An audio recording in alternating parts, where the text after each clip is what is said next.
Hello everyone, welcome to the Gurvinders Academy. So today's video is all about the variation in writing task 2. So जैसे कि मैंने last video में बोला था कि इन नेक्स्ट वीडियो जो रहेगी that will be on the variation के राइटिंग में वेरिएशन कैसे करनी है. So here I am going to explain active and passive voice. So it's really easy. बड़े सारे बच्चे कंफ्यूज हो जाते हैं कि एक्टिव वॉइस क्या होते हैं, पैसिव वॉइस क्या होते हैं. It's not that much hard. It's really easy. Just watch the video till the end. मैंने सिर्फ वही चीज़ें एक्सप्लेन की है that are needed in writing task 2, कि जिनकी आपको ज़रूरत है in your hand writing. I just explain that much so that कि आपको अच्छी तरीके से वो समझ आए and you can use that in your writing task 2. So just watch the video till the end so that you can learn some variation for your writing task 2 and you can get maximum score. So let's do it. So as you can see on your screen, I have some active voice and passive voice. So करना क्या है basically, as you can see I have so I have 1 2 3 4 5 6 7 8 9. So in total सिर्फ 9 tenses हैं जो आपको करने हैं. That is active और पैसिव. 5 एक्टिव वॉइस हैं और 4 पैसिव वॉइस हैं. So in easy way let's do के इनको करना कैसे. सो एक्टिव वॉइस में सिर्फ क्या है कि नॉर्मली हम जैसे वर्ब V1 यूज करते हैं. So let's see an example. So I am writing government makes policies और गवर्नमेंट मेक पॉलिसी है. So I have use V1 here. So अगर मेरे को इसको पैसिव वॉइस में चेंज करना है that will be is are V3. So I can say, so I need to just put policy at the first point. Policy is made by government. So that's it.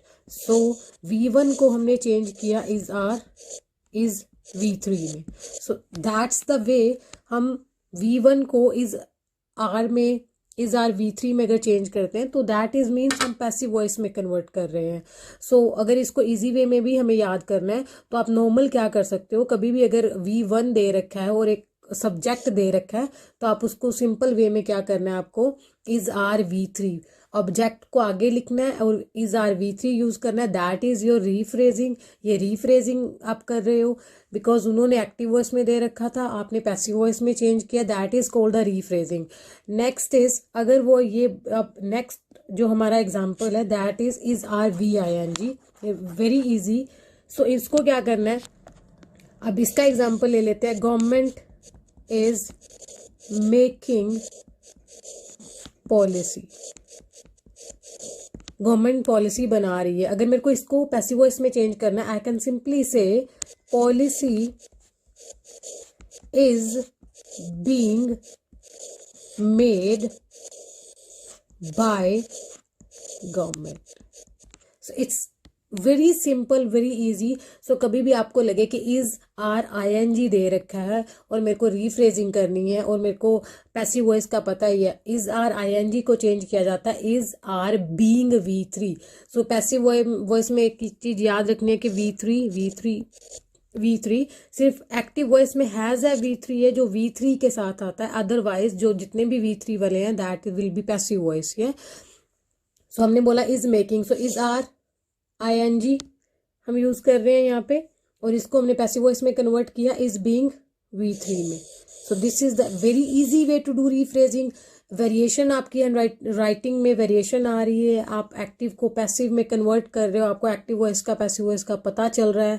Even you can improve your all modules if you know active and passive voice. Because कई बार क्या होता है reading में भी ऐसे questions दे रखे होते हैं तो बच्चे जिनको एक्टिव वॉइस पैसिव वॉइस का नहीं पता होता वो कई बार उन क्वेश्चंस में भी गलती कर जाते हैं.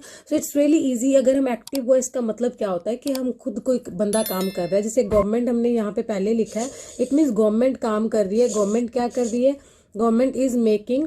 सो यहाँ पे गवर्नमेंट क्या कर रही है, मेक कर रही है, क्या कर रही है, policy. So you can learn like this.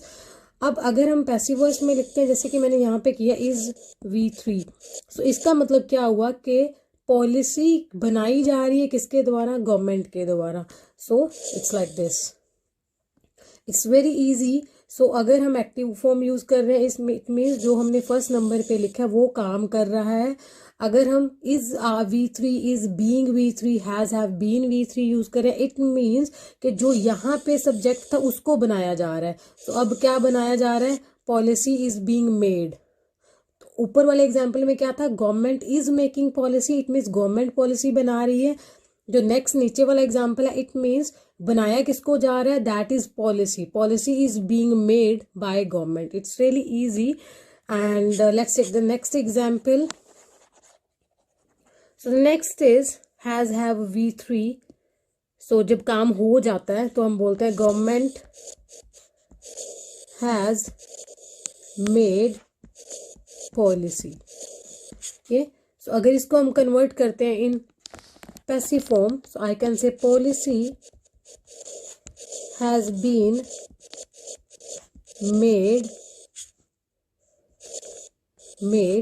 Bye government.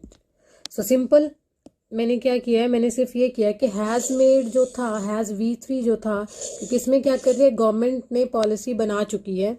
सो मैंने अब क्या किया है, मैंने हैज बीन मेड यूज किया है। इट मीन्स मैंने पैसिव फॉर्म यूज किया है, हैज बीन मेड। सो इसका मतलब क्या हुआ, किसको बनाया जा रहा है, पॉलिसी को बनाया जा रहा है। सो इन ऑल वेज ये सारी प्रेजेंट की बातें हैं। जब हम टास्क 2 करते हैं तब भी हम प्रेजेंट फॉर्म का ही, मोस्टली प्रेजेंट फॉर्म का यूज करते हैं। तो you can change your sentence in active voice, in passive voice, or even the most interesting thing that I'm going to explain now, it's continuous sentence. You know what's the continuous sentence? So continue को याद करने का simple, very simple method जो है वो ये है कि continuous जो टेंस होता है उसका मतलब होता है VING। सो VING अगर आप यहाँ पे देखो तो आपको कितने जो सेंटेंसेस हैं उनमें VING दिख रहा है। I can say here, I can say being ING, I can say VING। So it means continue sentence को लिखने के I have 3 ways. So normally जो बच्चे हैं वो क्या करते हैं, स्टूडेंट्स क्या करते हैं, they just write this sentence in this form, is are ING। So example के तौर पे हम लेते हैं, जैसे कि नॉर्मली वो क्या करते हैं, they basically use their word government is making policy, तो वो ये लिखते हैं। तो अगर आपको सेंटेंस में आपके टास्क 2 की स्टेटमेंट में ये लिखा हुआ है कि गवर्नमेंट इज मेकिंग पॉलिसी, सो अगर मेरे को इसको चेंज करना है, आई हैव 2 अदर वेज। तो मेरे पास 2 बड़े अच्छे तरीके हैं। मैं इसको पैसिव वॉइस में चेंज कर सकती हूँ या फिर मैं इसको एक्टिव में ही रख सकती हूँ। This is the active form because it's VING।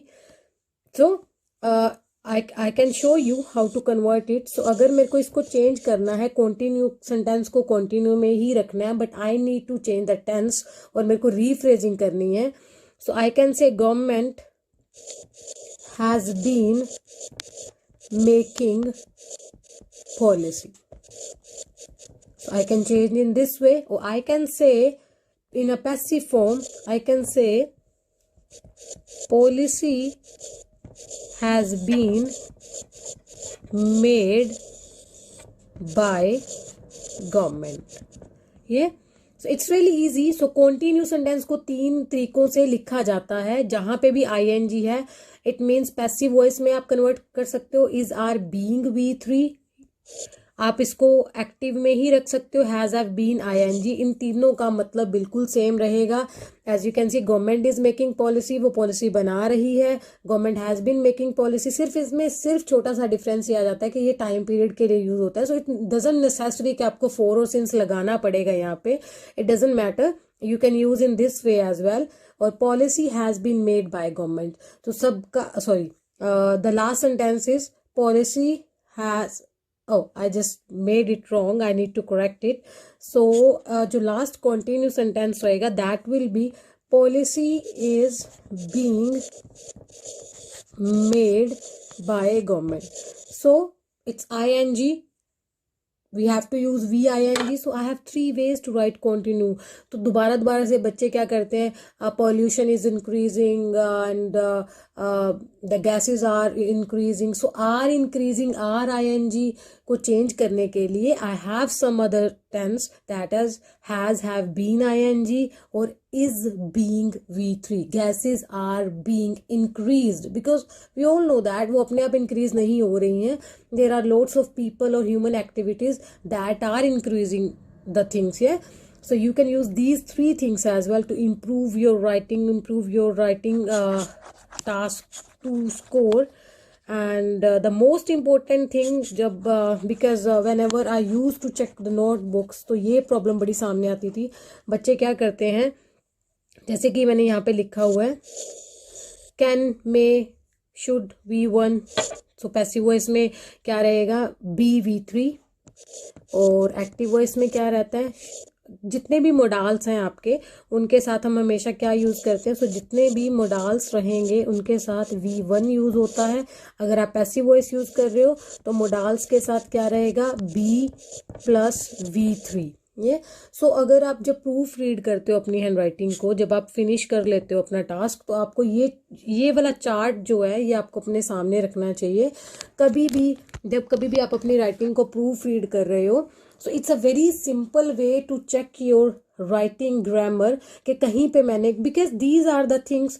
V1 या तो आप V1 लिख सकते हो, इज आर V3 लिख सकते हो, इज आर VING लिख सकते हो. अगर आपने कहीं पे भी सपोज आपने लिखा इज आर V1, तो इस चार्ट में कहीं पे भी आपको इज आर V1 दिख रहा है, नो. सो एक सिंपल सा मतलब ये हुआ कि जहां पे भी अगर आपने राइटिंग में इज आर V1 लिखा हुआ है वो गलत है.